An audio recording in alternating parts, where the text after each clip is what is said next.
नमस्कार, मैं हूं टीपू सुल्तान और आप देख रहे हैं क्राइम एपिसोड।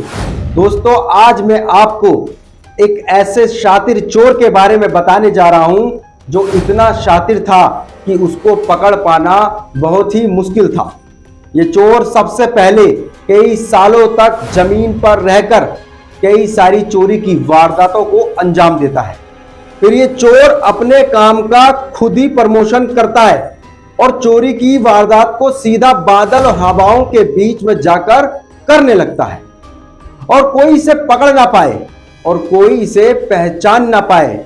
इसके लिए ये शातिर चोर अपने मरे हुए भाई की पहचान आईडी को हर जगह इस्तेमाल करता है और एक फर्जी नंबर का भी इस्तेमाल करता है। और ये कोई छोटा मोटा चोर नहीं है, बल्कि पहाड़गंज इलाके में इस चोर का एक बहुत बड़ा खुद का गेस्ट हाउस है। शातिर तरीके अपनाकर लाखों करोड़ों की चोरी करके खुद को बहुत बड़ा बंटी समझने वाला इस आरोपी को क्या पता था कि ये एक दिन तेज तर्रार आईपीएस उषा रंगनानी के चुंगल में फंस जाएगा। DCP IGI airport Usha Ranganani ने इस मामले को सुलझाते हुए बहुत बड़ी सफलता हासिल की है। आपको बता दूं, लाखों रुपए के सोने चांदी के गहनों को बरामद किया गया है। इसके साथ ही आरोपी राजेश कपूर और चोरी के माल खरीदने वाले शरद जैन को गिरफ्तार कर लिया गया है। सुने डीसीपी उषा रंगनानी ने क्या बताया। आईजीआई एयरपोर्ट पुलिस की टीम ने अपने डेडिकेटेड एफर्ट्स के थ्रू एक काफ़ी प्रोफेशनल चोर को पकड़ा है जो एयरलाइंस में फ्लाइट के दौरान ऑन बोर्ड पैसेंजर्स के केबिन बैगेज में से वैल्यूएबल ज्वेलरी की चोरी करते थे। उसको पकड़ने के बाद ये जिस रिसीवर को भेज देते थे ज्वेलरी, उसको भी पकड़ा गया है और इसमें काफ़ी हैवी मात्रा में रिकवरी हुई है। हमें कुछ कंप्लेंट्स मिली थी रिगार्डिंग केबिन में चोरियां हो रही हैं फ्लाइट्स में, अलग अलग फ्लाइट्स की कंप्लेंट थी। तो हमने डिफरेंट जो कंप्लेंट्स थी उनको प्रॉपर्ली एनालाइज करा और इसमें हमने एयर इंडिया में 2-4 इंसिडेंट रिपोर्ट हुए थे। तो एयर इंडिया वाले के स्टाफ की मदद के द्वारा हमने वहाँ का सीसीटीवी फुटेज चेक। एक एफआईआर हमारे यहाँ पे 0 एफआईआर आई थी हैदराबाद पुलिस की तरफ से।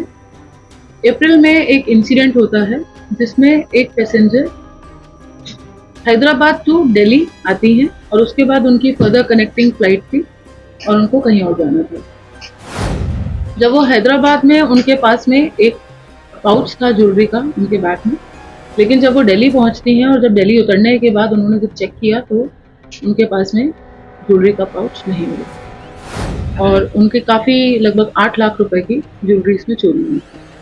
इसी तरह 1 फरवरी का इंसिडेंट हमारे सामने नोटिस में आया जिसमें एक सीनियर सिटीजन पैसेंजर अपने वैल्यूएबल आइटम्स के साथ अमृतसर से दिल्ली आती हैं और दिल्ली से फर्दर इनको यूएस जाना था वाया फ्रैंकफर्ट।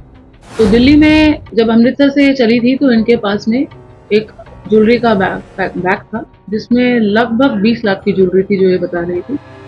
और जब ये दिल्ली पहुंची अमृतसर से तो इनके पास में जब इन्होंने चेक किया बाहर दिल्ली एयरपोर्ट पहुंचने के बाद तो वहाँ पे कुछ नहीं मिला। 1-2 और ऐसे हमने इसी टाइप के इंसिडेंट देखे जिसमें फ्लाइट के दौरान चोरी हो रही है, क्योंकि जब हमने यहाँ के सीसीटीवी एनालाइज करा तो यहाँ पे कोई भी चोरी होती हुई दिखी नहीं।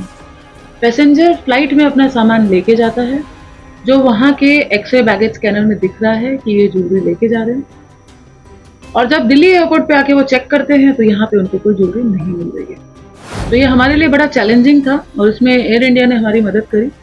उनकी विजिलेंस टीम ने भी मिलकर हमारे साथ में सीसीटीवी चेक कराया, हैदराबाद का भी अमृतसर का भी। हमने अपने पुराने और भी केसेस देखे तो उसमें 2 केसेस और मिले जिसमें पैसेंजर कनेक्टिंग फ्लाइट्स के थ्रू जा रहे हैं और जब वो फ्लाइट में बैठ रहे हैं उस समय तक तो उनके पास सामान है पर उसके बाद नहीं। हमने सभी फुटेजेस को चेक करा तो हमें एक सस्पेक्ट पे शक हुआ। उस पर काम करा तो उसकी ट्रैवल डिटेल्स निकाली उस पैसेंजर की। तो वो 2 नाम से ट्रैवल करता था, एक रजत कपूर के नाम से और एक ऋषि कपूर के नाम से। जब इनकी डिटेल्स चेक करी तो ये पाया गया कि सेम ही पैसेंजर है और वो 1 साल में, हमने पिछले 1 साल का रिकॉर्ड चेक कराया, इस साल में 365 दिन में से 110 बार उसने ट्रैवल किया। तो फ्रीक्वेंट फ्लायर था।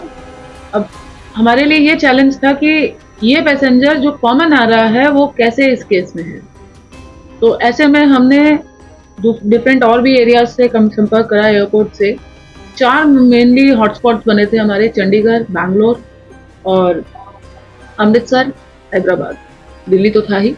हमने वहाँ की भी एयरपोर्ट अथॉरिटीज से, वहाँ की पुलिस से संपर्क किया और ये पता करने की कोशिश करी कि वहाँ पे कोई इस प्रकार का इंसिडेंट नोटिस हुआ है नहीं। एक आध और इंसिडेंट हमारे नोटिस में आया, हैदराबाद पुलिस ने हमें रिस्पॉन्ड करा और एक इंसिडेंट हमने वहाँ की एक्स-रे बैगेज इमेजेस निकलवाई।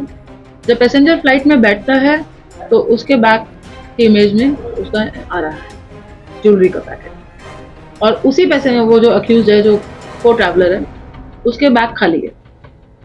और जब कनेक्टिंग फ्लाइट होती है तो पैसेंजर का बैग खाली है और अक्यूज का बैग खड़ा होता है। तो ये हमारे लिए बहुत ही क्रूशियल एविडेंस था जिससे हम इस बात पे जीरो इन कर पाए।